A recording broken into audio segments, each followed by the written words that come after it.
چلو سناؤ۔ اعوذ باللہ من الشیطان الرجیم، بسم اللہ الرحمن الرحیم۔ حمزہ زبر آ، خا زبر خا، اخا زا زبر زا، اخذ آگے وقف اخذ، حمزہ زبر آ، زا زے زی ازین زبر نا، ازین آگے وقف ازن، سب کی سناؤ۔ حمزہ زبر آ، با زبر با، ابا دال دو زبر دن، ابدن آگے وقف ابدا، حمزہ زبر آ، ہا زبر ہا، اہا دال دو پیش تن، احدن آگے وقف احد، منزل سناؤ۔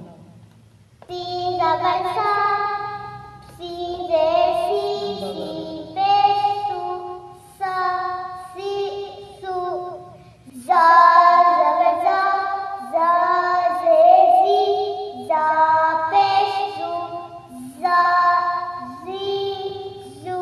سورت سناؤ۔ اعوذ باللہ من الشیطان الرجیم، بسم اللہ الرحمن الرحیم۔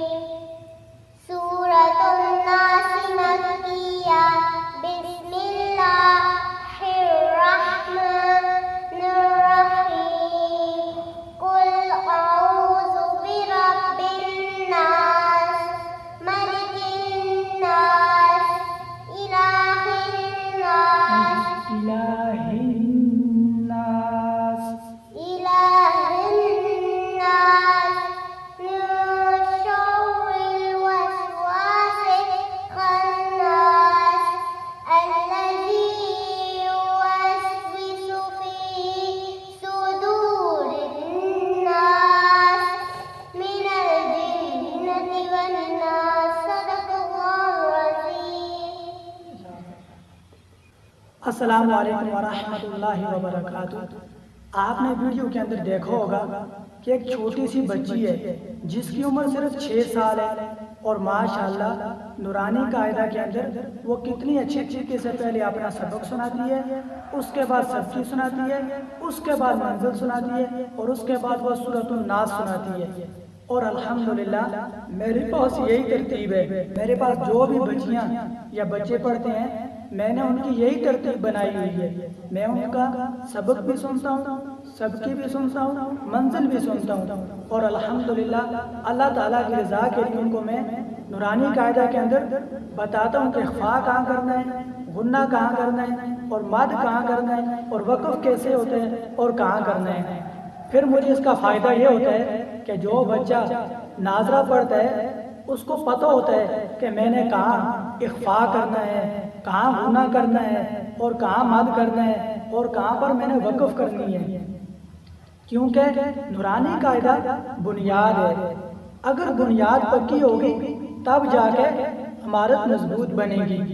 تو اس لیے بعض دفعہ ہم لاپرواہی کرتے ہیں، نورانی قاعدہ کے اندر بچے کو اخفاء نہیں بتاتے، غنہ نہیں بتاتے، نورانی قاعدہ پڑھنے کے قاعدے نہیں بتاتے، تو جس کا نقصان یہ ہوتا ہے کہ جب ہم بچے کا نورانی قاعدہ کمپلیٹ ہو جاتا ہے صرف ہم اس کا سبق سنتے ہیں، اور جب وہ اس کا نورانی قاعدہ کمپلیٹ ہوتا ہے تو اس کی بہت ساری غلطیاں ہوتی ہیں، پھر وہ درست نہیں ہو سکتی۔ اور جب وہ ناظرہ پڑھتا ہے اور ناظرہ قرآن کے اندر اس کو پتہ ہی نہیں ہوتا کہ غنہ کہاں کرنا ہے، اخفاء کہاں کرنا ہے، مد کہاں کرنا ہے، اور وقف کیسے کرنی ہے اور کہاں پر کرنی ہے۔ جب بچہ ناظرہ قرآن بھی کمپلیٹ کر لیتا ہے اور بہت ساری غلطیاں ہوتی ہیں اس کے اندر، اور معاشرے کے اندر بھی آپ دیکھیں اس وقت کہ 19% لوگ ہیں جن کی قرآن مجید کے اندر بہت ساری غلطیاں ہیں۔ لانے جلی کہتے ہیں بڑی غلطی کو، مثال کے طور پر ایک حرف کی جگہ دوسرا پڑھ لینا، جیسے قل موٹے قاف کے ساتھ، اس کا معنی ہے کہو، اگر اس کو ہم چھوٹے کاف سے پڑھیں قل تو اس کا معنی ہو جاتا ہے کھاؤ۔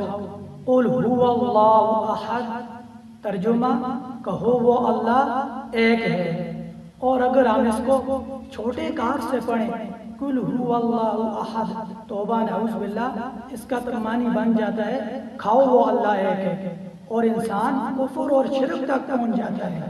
اس طرح کی غلطیاں کرنے سے علماء کے نزدیک نماز ٹوٹ جاتی ہے۔ اور ایک جو حفاظ کرام ہے، اگر وہ 50 سال قرآن مجید پڑھتے رہیں، اس کی تلاوت کرتے رہیں، اگر 50 دن نہ پڑھے تو وہ قرآن مجید بھول جائے گا۔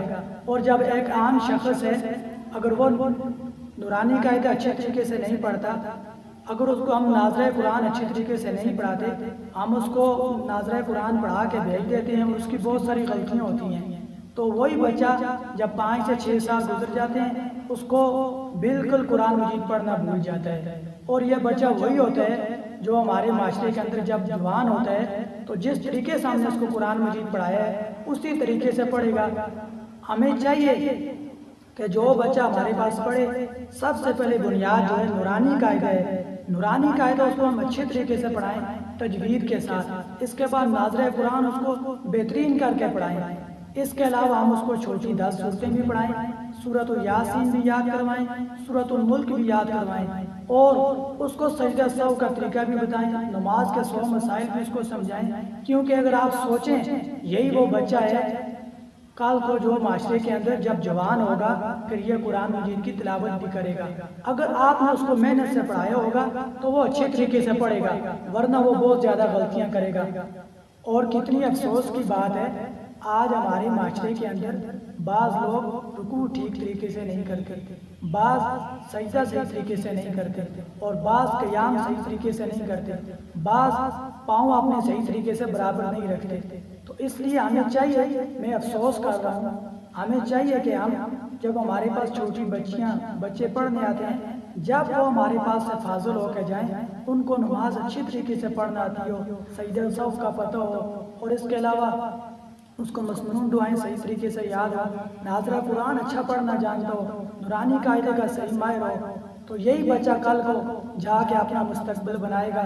اگر اس کو اچھے طریقے سے نماز پڑھنی آتی ہوگی اپنی اولاد کو بتائے گا، اگر اس کو ناظرہ قرآن اچھے طریقے سے پڑھنا آتا ہوگا تو اولاد کو بھی پڑھائے گا، اپنی زندگی کے اندر بھی تلاوت کرے گا۔ امید کرتا ہوں ویڈیو آپ کو پسند آئی ہوگی، دعاؤں میں یاد رکھیے گا۔ اللہ حافظ۔